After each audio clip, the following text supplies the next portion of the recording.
ആദിശങ്കരാചാര്യർ വിവേക ചൂടാമണിയിൽ സൂചിപ്പിക്കുന്ന ഒരാശയമുണ്ട്.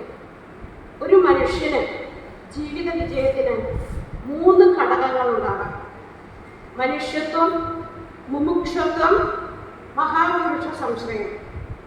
ഇത് സാമാന്യമായി ഇങ്ങനെ തിരിച്ചറിയാം: മറ്റുള്ളവരോട് സ്നേഹവും പരിഗണനയുമുള്ള നന്മയുള്ള ഹൃദയം ഉള്ള ഒരു യഥാർത്ഥ മനുഷ്യനാവുക.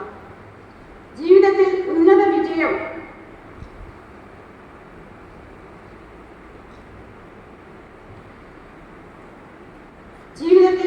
ഉന്നതമായ ലക്ഷ്യങ്ങൾക്കായി ജീവിതം സമർപ്പിക്കാനുള്ള മനസ്സുണ്ടാവുക. മഹാത്മാക്കളായ സജ്ജനങ്ങളുമായി സത്സംഗത്തിനുള്ള അവസരമുണ്ടാവുക. എൻ്റെ ജീവിതത്തിൽ ആത്മവിശ്വാസം നിറച്ച ചില മഹത് സാന്നിധ്യങ്ങളെ കൃതജ്ഞതയോടെ ഓർത്തെടുക്കാൻ, സ്മരിക്കാൻ ഈ അവസരം വിനിയോഗിക്കുകയാണ്. എറണാകുളം ജില്ലയിലെ ആധുനിക സൗകര്യങ്ങളോ പരിഷ്കാരമോ ഒട്ടും തന്നെ ഇല്ലാത്ത കടയിരിപ്പ് എന്ന ഒരു ഗ്രാമത്തിലാണ് ഞാൻ ജനിച്ചത്. വളരെ യാഥാസ്ഥികമായ കുടുംബാന്തരീക്ഷമായതിനാൽ ജീവിതത്തിലെ പല തലങ്ങളിൽപ്പെട്ട ആളുകളോട് ഇടപഴകുന്നതിനുള്ള അവസരങ്ങൾ വളരെ കുറവായിരുന്നു. സാധാരണ കുടുംബത്തിലെ പോലെ അച്ഛൻ്റെ സാന്നിധ്യവും സ്നേഹവും അനുഭവിക്കാനുള്ള ഭാഗ്യം ഉണ്ടായിട്ടില്ല. മന്ത്രവാദത്തിന് പ്രസിദ്ധമായ നെന്മേനിമണിക്കലെ ശങ്കരൻ നമ്പൂതിരിയായിരുന്നു എൻ്റെ അച്ഛൻ. മറ്റു കുട്ടികളെ അച്ഛൻ ചേർത്ത് നിർത്തി ഓമനിക്കുന്നത് പലപ്പോഴും എന്നെ വേദനിപ്പിച്ചിരുന്നു. 16 വർഷം പഞ്ചായത്ത് പ്രസിഡന്റായിരുന്ന അച്ഛൻ ജനസമ്മതിയുള്ള ഒരു വ്യക്തിയായിരുന്നു. മറ്റു കുട്ടികൾ ഇതാണ് നിന്റെ അച്ഛൻ എന്ന് പറയുമ്പോൾ അപ്പോഴാണ് ഞാൻ എൻ്റെ അച്ഛനെ കണ്ടിരുന്നത്. കുടുംബഭരണം അമ്മാവന്മാർക്കായിരുന്നു. ധാരാളം സ്വത്തുക്കൾ ഉണ്ടായിട്ടും അമ്മാവന്മാരുടെ മക്കളുടെ മുമ്പിൽ ഒരു അപകർഷതാബോധത്തോടെയാണ് ഞങ്ങൾ വളർന്നത്. ഒരു വിധത്തിൽ അനാഥത്വം നിറഞ്ഞ ബാല്യ കൗമാരങ്ങൾ. അധ്യാപക പരിശീലനം കഴിഞ്ഞൊരു ദിവസം ആലുവ വിദ്യാധിരാജ സ്കൂളിന്റെ സ്ഥാപകനായ ഗോപാലാനന്ദ തീർത്ഥപാദന്റെ സ്കൂളിലെ ഒരു അധ്യാപികയായ അമ്മാവന്റെ മകളുടെ കൂടെ ഒരു വേദിയിൽ സ്വാമിജിയെ കാണാനിടയായി. സ്വാമി പറഞ്ഞു, കുഞ്ഞമ്മ നമ്മുടെ സ്കൂളിലേക്ക് പോരൂ. സ്കൂൾ ആരംഭിച്ച വർഷമായിരുന്നതിനാൽ ശമ്പളമൊന്നും ഉണ്ടാവില്ല, ബസ് ചാർജ് തരാം എന്നായി സ്വാമി. പിറ്റേന്ന് ആലുവ വിദ്യാധിരാജത്തിൽ ജോലിക്ക് ചേർന്നു. എൻ്റെ ജീവിതത്തെ ഏറ്റവും കൂടുതൽ മാറ്റിമറിച്ച ഒന്നായിരുന്നു ഇത്. ഞാൻ ജോലി ചെയ്യുമ്പോൾ തന്നെ വിദ്യാധിരാജ കേരളത്തിലെ മികച്ച സ്കൂളുകളിൽ ഒന്നായി മാറി. ഗോപാലാനന്ദ സ്വാമിയുടെ കീഴിൽ കുട്ടികൾക്കായി ധാരാളം മതപാഠശാലകൾ പ്രവർത്തിച്ചിരുന്നു.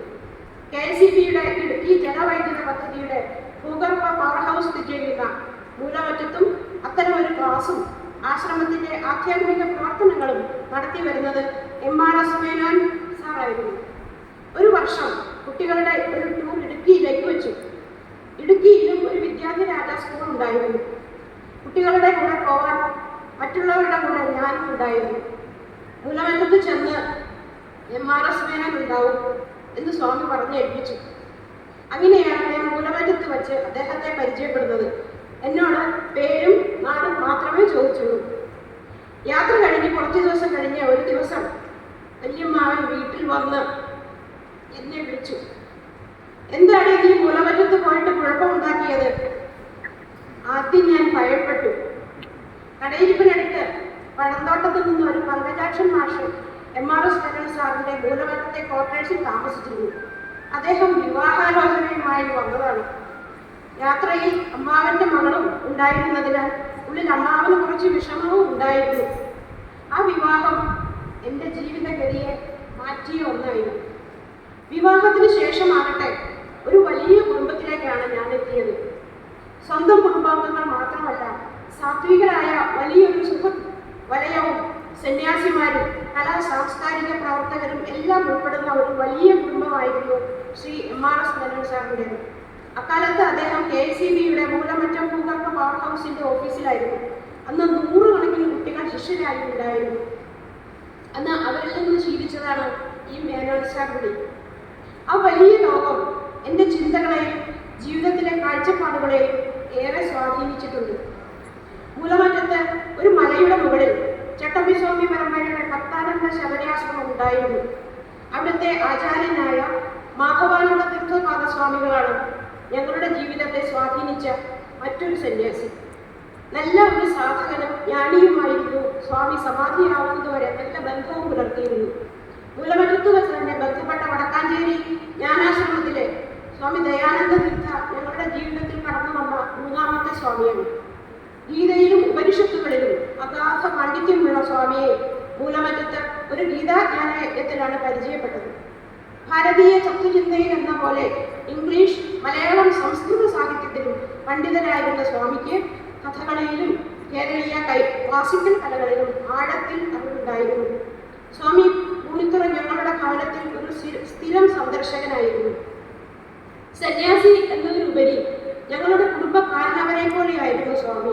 നല്ല ഭക്ഷണപ്രിയനായിരുന്നു. സ്വാമി ഞാൻ ഉണ്ടാക്കുന്ന ഓരോ ഭക്ഷണവും ആസ്വദിച്ച് കഴിച്ചിരുന്നു. സ്വാമി ഗോപാലാനന്ദ തീർത്ഥയുടെ സമാധിക്കു ശേഷം ആലുവ വിദ്യാധിരാജ സ്കൂളിൽ നിന്നും രാജിവെച്ച് തൃപ്പൂണിത്തുറയുടെ കലാ സാംസ്കാരിക അന്തരീക്ഷത്തിൽ ജീവിക്കുവാനുള്ള ഇഷ്ടം കൊണ്ടാണ് ഞങ്ങളുടെ കുടുംബം തൃപ്പൂണിത്തുറയ്ക്ക് താമസമാക്കിയത്. അതായത് ലക്ഷ്മിയെ കഥകളി പഠിപ്പിക്കണം, സംസ്കൃതം പഠിപ്പിക്കണം. ഗോപാലാനന്ദ സ്വാമി ജീവിച്ചിരുന്നെങ്കിൽ അത് അദ്ദേഹം അനുവദിക്കില്ലായിരുന്നു. ഞങ്ങളുടെ ഗൃഹത്തിന്റെ തറക്കല്ലുകൾ ചടങ്ങ് ഗംഭീരമായ ഭൂമി പൂജ ഉൾപ്പെടെ നടത്തി നിർവഹിച്ചത് തന്ത്രശാസ്ത്രത്തിന്റെ ആചാര്യനായിരുന്ന സംപൂജ്യ മാധവജിയായിരുന്നു. സംപൂജ്യ സ്വാമി മൃഡാനന്ദജി, സ്വാമി ദയാനന്ദ തീർത്ഥ എന്നിവർ അന്ന് സന്നിഹിതരായിരുന്നു. 1985 ഞങ്ങളുടെ ഗൃഹപ്രവേശനത്തിന് സംപൂജ്യ മാതാ അമൃതാനന്ദമയി ദേവി എത്തിയതും പൂണിത്തുറയിലെയും തൃപ്പൂണിത്തുറയിലെയും ഗംഭീര സ്വീകരണത്തിന് ശേഷം 3 ദിവസം അമ്മ ഞങ്ങളുടെ വീട്ടിൽ താമസിച്ചത് ഇന്നും അത്ഭുത ആദരങ്ങളോടെയാണ് ഞങ്ങൾ എല്ലാവരും ഓർമ്മിക്കാറുള്ളത്. പിന്നീടും പലതവണ അമ്മയും സന്യാസിമാരും ഞങ്ങളുടെ വീട് സന്ദർശിച്ചിട്ടുണ്ട്. ഇപ്പോഴും സ്വാമി പൂർണ്ണാമൃതാനന്ദപുരി ആ ബന്ധം തുടരുന്നു. അമ്മയുടെ വാത്സല്യ തണലിലാണ് ഞങ്ങളുടെ കുടുംബം ഇന്നും നിലനിൽക്കുന്നത്. സാമൂഹ്യ, സാംസ്കാരിക, സാഹിത്യ രംഗങ്ങളിലെ ധാരാളം മഹത് വ്യക്തികൾക്ക് ആതിഥ്യമരുളാൻ, ഭക്ഷണം ഉണ്ടാക്കി കൊടുക്കാൻ ഒക്കെ ഞങ്ങൾക്ക് അവസരമുണ്ടായിട്ടുണ്ട്. പൂണിത്തുറയിൽ ഭാഗവതോത്തമന്മാരായ ഇളമന ഹരിസാർ, പാലേരി തിരുമേനി, സ്വാമി ആനന്ദ് എന്നിവരുടെ ഭാഗവത ക്ലാസുകളും എൻ്റെ ജീവിതത്തിൽ ചെലുത്തിയ സ്വാധീനങ്ങളും സ്മരിക്കാതെ വയ്യ. ഇത്തരമൊരു മഹാപുരുഷ സംശ്രയത്തിന്റെ ധന്യമായ ഓർമ്മയാണ് ഞാനിവിടെ പങ്കുവയ്ക്കുന്നത്. എൻ്റെ ഉള്ളിൽ എന്നും ആത്മാഭിമാനം നിറയ്ക്കുന്ന ഒരു ഓർമ്മ.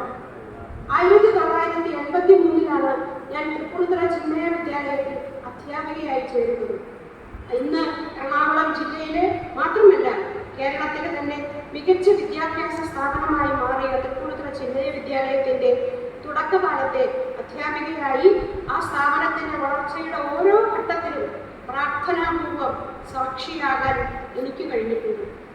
അന്ന് സ്കൂളിന് വളരെ പരിമിതമായ സൗകര്യമേ ഉണ്ടായിരുന്നുള്ളൂ. പക്ഷേ അക്കാലത്തെ അധ്യാപകരായ ഞങ്ങളെല്ലാം പൂജ്യ ഗുരുദേവ് സ്വാമി ചിന്മയാനന്ദജിയുമായി വളരെ അടുത്ത വ്യക്തിബന്ധം സൂക്ഷിക്കുവാൻ സാധിച്ചിരുന്നു. സ്വാമിജിയുടെ 1987 അമ്പലമേടി ഹൗസിൽ വെച്ച് നടന്ന ഇന്റർനാഷണൽ ഗീതാജ്ഞാന യജ്ഞം ഉൾപ്പെടെ പല സന്ദർഭങ്ങളിലും സ്വാമിജിക്ക് സേവനം ചെയ്യാനും സ്വാമിജിയോടൊപ്പം ധാരാളം സമയം ചെലവഴിക്കാനും എനിക്ക് ഭാഗ്യമുണ്ടായിട്ടുണ്ട്. ഒരിക്കൽ സ്വാമിജി തൃപ്പൂണിത്തുറ മിഷനിൽ വന്നപ്പോൾ ഞങ്ങൾ അധ്യാപകർക്ക് മാത്രമായി ഒരു ക്ലാസ് എടുത്തു. ഞാൻ മുൻനിരയിലൊന്നും ഇരിക്കാതെ പിന്നിലാണ് ഇരിക്കും. സ്വാമിജിയുടെ മുന്നിലിരിക്കാൻ അല്പം ഭയവുമുണ്ട്. The art of man making എന്ന സ്വാമിജിയുടെ ഗീതാ വ്യാഖ്യാനമാണ് അന്നത്തെ ടോപ്പിക്. സ്വാമിജിയുടെ ക്ലാസ് ഗംഭീരമായി പുരോഗമിക്കുന്നു. ഇടയ്ക്ക് ഞങ്ങളോട് സംസാരിക്കുന്നുണ്ട്, കുശലം പറയുന്നുണ്ട്, തമാശ പറഞ്ഞ് പൊട്ടിച്ചിരിക്കുന്നുണ്ട്. സ്വാമി ചോദ്യം ചോദിക്കുമോ എന്ന ഭയം കൊണ്ട് ഞാൻ മുന്നിലൊന്നും ഇരുന്നതേയില്ല. പെട്ടെന്ന് വരുന്നു സ്വാമിജിയുടെ ചോദ്യം. കുട്ടിയുടെ പേരെന്താ? ഞാൻ ഭയം ഉള്ളിലൊതുക്കി ചിരിച്ചുകൊണ്ട് പറഞ്ഞു തങ്കമണി. സ്വാമിജി തുടർന്നു, കുട്ടി പ്രൈമറി ടീച്ചറാണല്ലേ? ഞാൻ തല കുലുക്കി. എന്തോ ആ സമയത്ത് ഒരു ധൈര്യം തോന്നി. മനസ്സിൽ ആലോചിച്ചു, സ്വാമിജിക്ക് എങ്ങനെ മനസ്സിലായി? സ്വാമിജി എന്നെ വാത്സല്യ കൂത്തോടെ നോക്കി മറുപടി പറഞ്ഞു, കുട്ടിയുടെ ആ ചിരിയിലെ കുറുപ്പ് കണ്ടാൽ പറഞ്ഞാൽ അറിയില്ലേ കൊച്ചുകുട്ടികളെയാണ് കൈകാര്യം ചെയ്യുന്നതെന്ന്. വളരെ ആനന്ദവും അത്ഭുതവും നിറഞ്ഞ ഒരു സംഭവമായിരുന്നു. സദസ്സ് ഇത് കേട്ട് ചിരിച്ചു. പക്ഷേ മനസ്സു നിറഞ്ഞാണ് ഞാൻ ആ വാക്കുകൾ കേട്ടത്. മഹാനായ ഒരു ഗുരുവിൻ്റെ വാക്കുകൾ അനുഗ്രഹമായി ഞാൻ അറിഞ്ഞു. സ്വാമി തുടർന്ന് സംസാരിച്ചത് ചിരിക്കാൻ സാധിക്കുന്നതിനെ കുറിച്ചാണ്. നിഷ്കളങ്കമായ ചിരി മനുഷ്യന്റെ നന്മയുള്ള ഹൃദയത്തിൽ നിന്നേ വരും എന്ന് സ്വാമിജി കൂട്ടിച്ചേർത്തു. ഞാൻ നിറകണ്ണുകളോടെ ആ അനുഗ്രഹ സാന്നിധ്യത്തിൽ ഇരുന്നു. ഇന്നും എന്നാൽ എന്നിൽ ആത്മവിശ്വാസം നിറയ്ക്കുന്നത് അന്നത്തെ സ്വാമിജിയുടെ വാക്കുകളാണ്. ഹൃദയം തുറന്നു ചിരിക്കാൻ മറന്നുപോയ സമൂഹത്തിൽ ഞാൻ എന്നും ഹൃദയത്തോട് ചേർത്തു വയ്ക്കുന്നു ആ അനുഗ്രഹ വാക്കുകൾ. മറ്റൊരിക്കൽ സ്വാമിജിക്ക് തൃപ്പൂണിത്തുറ സന്ദർശന വേളയിൽ ഭക്ഷണം വിളമ്പുന്ന ഡ്യൂട്ടിയായിരുന്നു എനിക്ക്. ശ്രദ്ധയോടെ വിളമ്പി കൊടുക്കണം. ബാലകൃഷ്ണൻ സാർ അന്നത്തെ സ്ട്രിക്റ്റ് ആയിട്ട് ഞങ്ങളോട് പറഞ്ഞു, സ്വാമിജിക്ക് ബുദ്ധിമുട്ടുണ്ടാവരുത്. സ്വാമിജിയുടെ ഇലയിൽ കൂട്ടാൻ വിളമ്പിയപ്പോൾ ഇതാ വരുന്നു അടുത്ത ചോദ്യം, കുട്ടിക്ക് വീട്ടിൽ അമ്മായിയമ്മയുണ്ടോ? സ്വാമിജി എന്തിനായിരുന്നു അമ്മായിയമ്മയെ കുറിച്ച് ചോദിക്കുന്നത്? ഉണ്ട് സ്വാമിജി, ഞാൻ മറുപടി പറഞ്ഞു. അതാണ് കുട്ടി ഇലയിൽ കൃത്യസ്ഥാനത്ത് കൂട്ടാൻ വിളമ്പുന്നത്.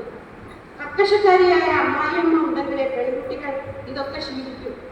പിന്നെ സ്വാമിജിയുടെ വർത്തമാനം ശ്രദ്ധയ്ക്ക് സ്ഥാനം തെറ്റാതെ വിളമ്പുന്നതിനെ കുറിച്ചായി. എന്തായാലും മഹാനായ ഒരു സന്യാസി ശ്രേഷ്ഠന്റെ അനുഗ്രഹവും ഓർമ്മകളും എന്നിൽ നിറയ്ക്കുന്ന ആത്മവിശ്വാസവും ഭക്തിയും ഏറെ വലുതാണ്. അതെ, മഹാപുരുഷ സംശയത്തോടും വരില്ലല്ലോ ഈ ലോകത്തിലെ മറ്റെല്ലാ സൗഭാഗ്യങ്ങളും.